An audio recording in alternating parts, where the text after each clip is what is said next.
Okay, 8th standard हम लोग क्रियाओं को ही कंटिन्यू करने वाले हैं। तो जैसे कि मैंने आपको कर्मक और सकर्मक, अकर्मक और सकर्मक साथ साथ और 3 भेद भी बोले थे, जैसे कि संयुक्त क्रिया, सहायक क्रिया और प्रेरणार्थक।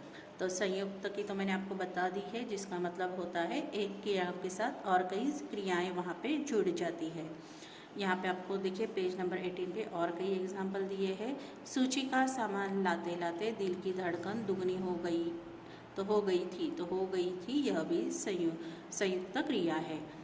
बहुमंजिला इमारत बन रही थी, यह भी संयुक्त क्रिया है। मैं उनसे मिलने पहुँच गई, यह भी संयुक्त क्रिया है। अभी हम दूसरा भेद देखेंगे, सहायक क्रिया। सहायक क्रिया का मतलब होता है कोई भी क्रिया पूरी करने के लिए कोई और शब्द का सहारा हमें लेना पड़ता है, मदद लेनी पड़ती है, तो उसे हम लोग सहायक क्रिया कहते हैं। जैसे कि देखिए, तभी वहाँ उच्च अधिकारी आ गए। अभी देखिए, अगर गए हमारा पूरा नहीं होता, हम लोग इसे छुपा दें तो वह सेंटेंस अधूरा होता है, उसका मीनिंग ठीक से हमें पता नहीं चलता। इसीलिए वो सेंटेंस का अर्थ पूरा करने, वाक्य का अर्थ पूरा करने के लिए हमें और एक शब्द की ज़रूरत, क्रिया की ज़रूरत पड़ती है। इसीलिए उसे सहायक क्रिया कहा जाता है।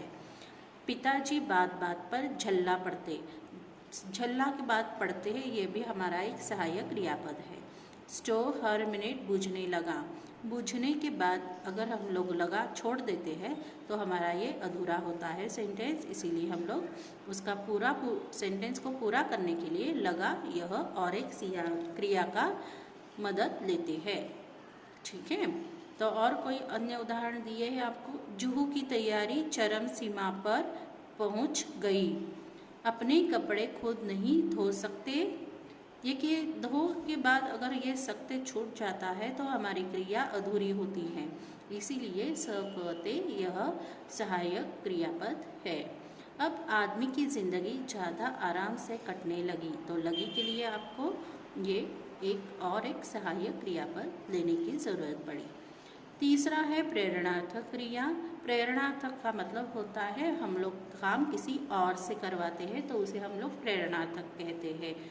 माँ मुझे पढ़ाती है, मैं खुद एक करता हूँ लेकिन मैं खुद नहीं पढ़ाई करता, मुझसे कोई और पढ़ाई करवाता है। कौन है वो? माँ। तो यह जिससे हम लोग करता, खुद काम नहीं करता तो किसी और से करवाता है, वहाँ पे अगर ऐसा प्रतीत होता है तो उसे प्रेरणार्थक क्रिया कहते हैं।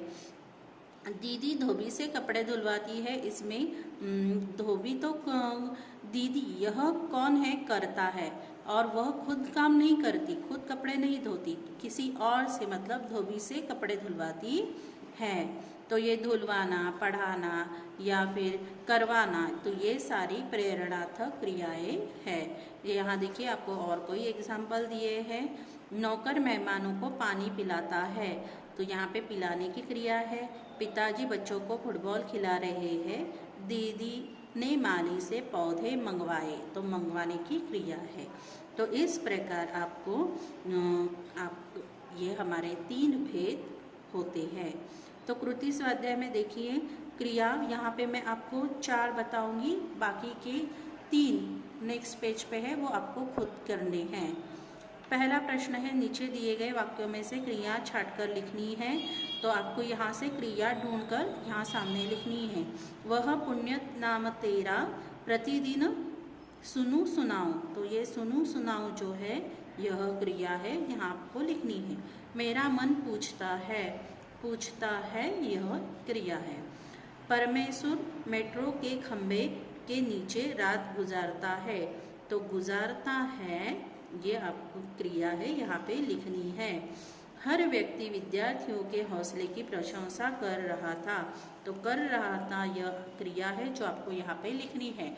इसके अलावा नेक्स्ट पेज 19 पर आपको और 3 सेंटेंस दिए हैं जिनके आपको उत्तर ढूंढने हैं, जो कि आप खुद ढूंढने वाले हो, वो मैं नहीं ढूंढने वाली। ठीक है, तो आज के लिए बस इतना ही।